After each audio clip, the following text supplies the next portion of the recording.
make this bacon cheeseburger gnocchi, then we start off by putting this on the sear and saute, and I'm adding in 2 rashers of bacon and also some carrots. Now you don't have to put a carrot into this, but I like it because it's just an extra veg, isn't it? And it's good for us. And I've chopped the carrot, you'll notice, into really small chunks. And the reason for that is we want to make sure that it is fully cooked and soft in this recipe. So I'm just looking for some colour on the bacon, render down any fat that's in that bacon as well. I'm just starting to soften the carrots.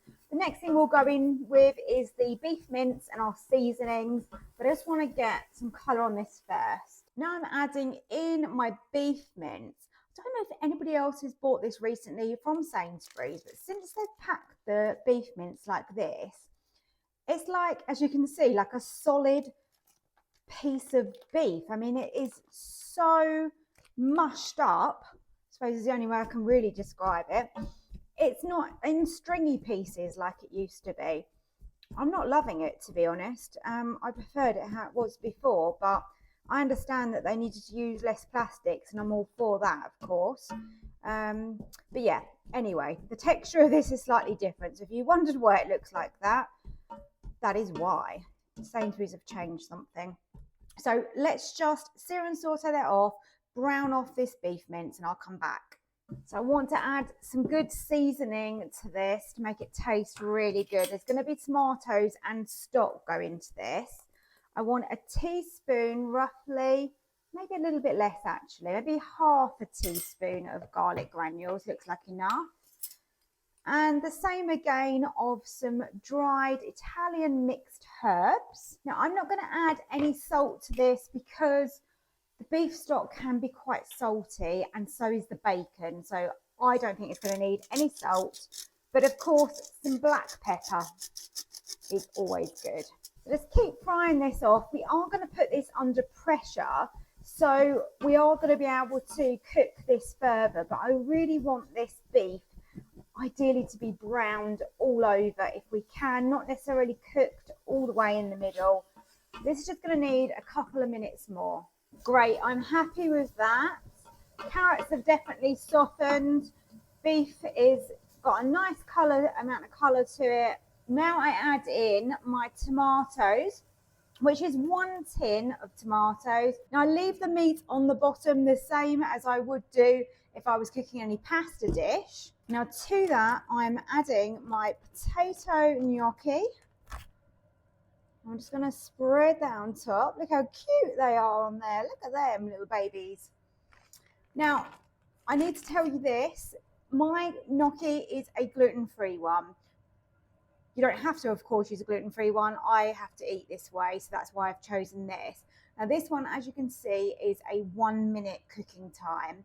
Normally, they are more like a 2 or 3 minute. So you may want to adjust the under pressure time accordingly. So I'm going to go with 0 minutes under pressure because we've got that building up a pressure time, and that's going to be plenty for these. So let's pour over now my beef stock. Because we're going under pressure, you need to make sure your pressure valve is on seal. Switch over to the pressure setting. We want a quick release because we do not want the gnocchi to overcook. And as I said, I'm going to go with 0 minutes on high for mine. I just love these one pot dinners. I hope I haven't got green beans in my teeth. I've just thought I've made some air fryer green beans for another video. Oh my God, they are so delicious. If you've not air fried your green beans, you are definitely missing out. So watch out for that video. They are so delicious. While I'm waiting for dinner, I've literally been munching my way through the green beans. I think I literally could eat a whole packet, which is really bad, isn't it? But they are just so tasty. Anyway, yeah, what I was saying was that I just love these one pot dinners. I had such a busy day today. It's been a good day. There's been, nothing bad about today. But I have spent a long time this afternoon sorting bits out for the book, really trying with the book. I haven't got a publisher still, so I think that I am going to go with self-publishing on Amazon. This could change, so don't hold me to it. But I'm doing my very best to bring it to you as soon as possible. I'm getting loads and loads of messages. Every day I get somebody asking me about it. So just letting you guys know that it's coming. I'm doing my best and it will be here at some point, and I will definitely keep you informed to what's happening. Looks like we are close to coming to pressure now. It's taken a while to come to pressure considering the stock was warm, but actually the tomatoes I had weren't fresh out of a can. They'd been in the fridge for a day, so they were pretty cold, which has probably just lowered that temperature and taken that bit longer to come to pressure. Hopefully it's not going to ruin my gnocchi. There you go. Can you hear it? We've got the quick release happening right now. There you go. Let's hope it's cooked just right. Wow, as that pressure is being released, it smells absolutely incredible. So let's hope it looks and tastes as good as it smells. I was just thinking, I still have the stickers on my Ninja.